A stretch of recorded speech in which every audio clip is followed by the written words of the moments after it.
Big Brother, mainstream media, government cover-ups. You want answers? Well, so does he. Live from Austin, Texas, broadcasting worldwide, it's Alex Jones.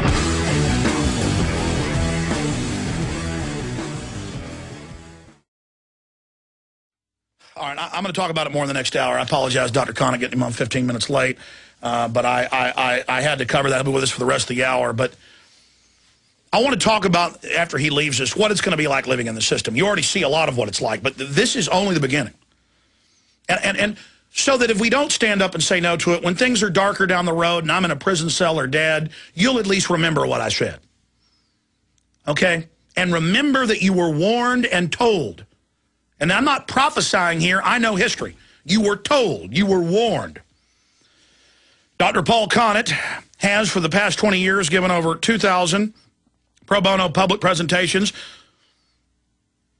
on incineration and waste management in 49 states in the U.S. and 7 provinces of Canada and 46 other countries. He has co-authored 6 peer-reviewed and published papers on dioxin, co-edited the newsletter Waste Not, provide expert testimony in court cases, critique numerous health risk assessment, and co-produced over 50 videos on waste issues.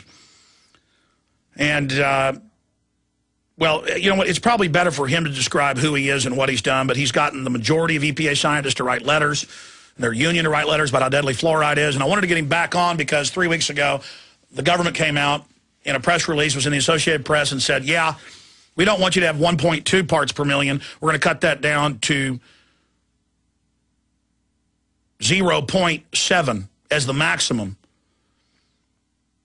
And they admitted a lot of this, and I want to get his take on why they're caving in, what's happened, but what else is being put in the water under the name fluoride, and how big of a victory this is. Because it shows if people get involved, which is happening everywhere, they will cave in.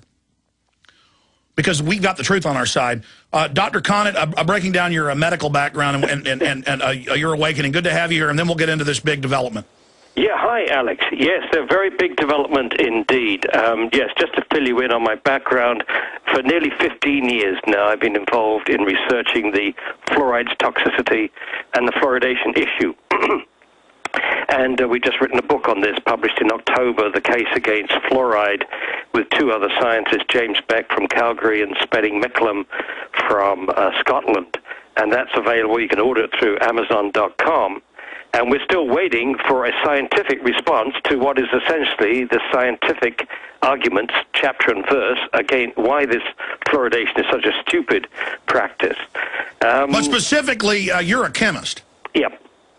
A prestigious one who didn't believe in any of this till you saw the facts. Absolutely. When my wife asked me to look into this 14 and a half years ago, I said, what is it? She said, fluoridation. I said, take that away. These people are crazy. So I had fallen for the same indoctrination that millions of other Americans have fallen for. That basically all the people with white coats, the scientists, the regulatory agencies, the professional bodies, they all support fluoridation, and those opposed to it are a bunch of crazy nitwits.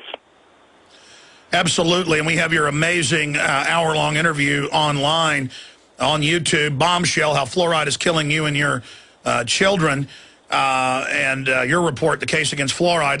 We're about to go to break, but let's start getting into this, what fluoride really does, and what this new development with the government admitting there's, quote, too much fluoride in the water. Yeah, well, there's 2 things actually happened a few weeks ago. The first one is the one you've mentioned, that the CDC, the Department of Health and Human Services, said they were going to lower the so-called optimal level, the level that's supposed to cause reduction in tooth decay without causing too much dental fluorosis, which is harm to the teeth. And on the same day, the EPA said that they, after 4.5 years, they were finally responding to the National Research Council's recommendation that they lower the maximum contaminant level goal for fluoride. That's the safe drinking water standard. So you've got two levels here. One is the level you put in, supposedly to reduce tooth decay, and I say supposedly, and the level above which you have to take it out because it's too dangerous. And the National Research Council said the level has to be lowered. And that was the thing that everybody heard about. What they didn't hear about is the following Monday, the EPA's pesticide division agreed to all our challenges to the use of sulfuryl fluoride on food in warehouses, which leaves a residue of fluoride. And the argument that we used, and they accepted, is there's too much fluoride out there already, so we can't let Dow AgroSciences put more fluoride into our food. Absolutely. They gas the food with this stuff, and then we eat it. And we did cover that here. Stay there. I just want to say that this whole fluoride situation is an example of the power we have. They just keep laughing at us, stonewalling. I've said, go to all the city councils. You have taken action. We've had the anti-fluoride poster campaign. I'm not taking all the credit, but a slice of it does go to you, the listeners. And it shows that it doesn't matter if we have the facts and they laugh at us. We keep pushing. There's nothing they can do. In fact, I'm glad Dr. Connett brought that up because that was in my folder to get to. New York Times, AP as well, EPA proposes phase out of fluoride-based pesticide. This came the same week, 3 weeks ago, but didn't get as much attention. We covered it here as them announcing, okay, we don't want 1.2 parts per million. We want 0.7. But here's the issue they're not pointing out. Toothpaste, processed foods have it. They're spraying it on crops, but also gassing crops. Remember last week the guy went into a house that had the tin up to kill bed bugs, and the fluoride gas killed him, and it said right on the door, fluoride gas, danger. The residue gets left, and so they claim 0.7 is safe, doctor, but when you add in the toothpaste and the stuff in the food and the pesticides using it, I mean, my gosh, what a massive load that is bioaccumulating, you know, as a chemist who studies this. And how could they hold back the truth when a decade ago and 6 years ago they had testimony in Congress, the majority of EPA scientists signing a letter saying take it out? I mean, the government scientists know the truth, and once the truth comes out, they can't stop it. Yeah, and in fact, we have absolute proof that the kids are being overexposed to fluoride. You don't have to estimate it, you just measure it. They've admitted that 41% of American children between the age of 12 and 15, and that includes kids in fluoridated communities and non-fluoridated communities, have some form of dental fluorosis, which is a simple marker that the kid's been overexposed to fluoride. And that's what finally triggered this drop from 1.2 to 0.7 parts per million. But before we go on, I want to thank you, Alex, very, very much. You know, after our live interview a few months back in Austin, I went back to the studio, and your excellent production team created a videotape. They allowed me just to speak for quite a long time. That is the best videotape that I've managed to have done. But my best interview, best statement. And I'm so glad that people are watching it around the world. And I hope you'll keep pushing that particular videotape. I just felt that your staff just allowed me to get the story out, and in just under an hour. It was great. Well, you know, it's had hundreds of thousands of views. It's free on our YouTube channel, on the InfoWarrior channel. But I forget the title that we gave it so people can easily search it. Do you remember the name of it? No, I don't. I'm sorry. I guess if they say search fluoride, so maybe one of your staff can look that up. One other quick thing here. The news about this lowering of the 0.7 parts per million for the so-called optimal level to reduce tooth decay, which is complete mythology, but nevertheless, it made headline news, and that was good for us because it suddenly gave a jolt to the American public that maybe people like myself had some sense to them worried about fluoridation. So it was good from that point of view. But it was a deal. A deal was cut between the Department of Health and Human Services and the Water Division of the EPA, which said, more or less, if you lower the standard and make it look as if you're concerned, when we determine a new safe drinking water standard, we will make sure that it won't interfere with water fluoridation. And they come out and say that. They literally say, we are going to come up with a standard which protects the water fluoridation program. And this is outrageous. It's probably the clearest example of politics interfering with science on this issue for many years. It's down there in black and white.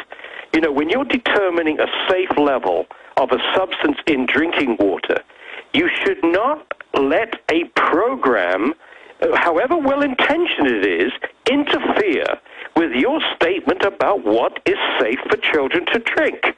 And they, further on in their document, they say the level which has a benefit is so close to the level that causes harm that we are going to abandon the normal safety factors when we determine the safe level. I mean, it's Alice in Wonderland, but very clear for anybody to view. Well, you're absolutely right. We did find the video. It's on the InfoWarrior channel on YouTube. It's, of course, in higher quality at prisonplanet.tv. That's where we post all of these first. And it's really the listeners who are members of prisonplanet.tv that underwrite us being able to get people in studio or fly around the country and just literally uninterrupted put yourself and many other experts on for hours and hours just to lay the facts out. Then my team also adds documents to every word you say. The video that could save millions of lives. Professor Paul Connett, Your Toxic Tap Water. Dr. Paul Connett, Professor of Chemistry, St. Lawrence University, fluoridealert.org. That video, we'll put it on screen for folks watching at prisonplanet.tv. Professor Paul Connett, Your Toxic Tap Water. Let's come back, go into the facts of tap water and why you think they're starting to cave in. We'll be right back.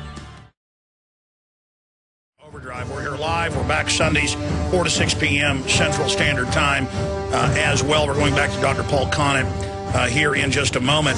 But it is the, 30-plus interviews we've posted where we've flown all over the country. We were blessed to be able to have Dr. Connett here in studio for the hour-long presentation that we put together with him, both giving a speech in Austin and in our studio.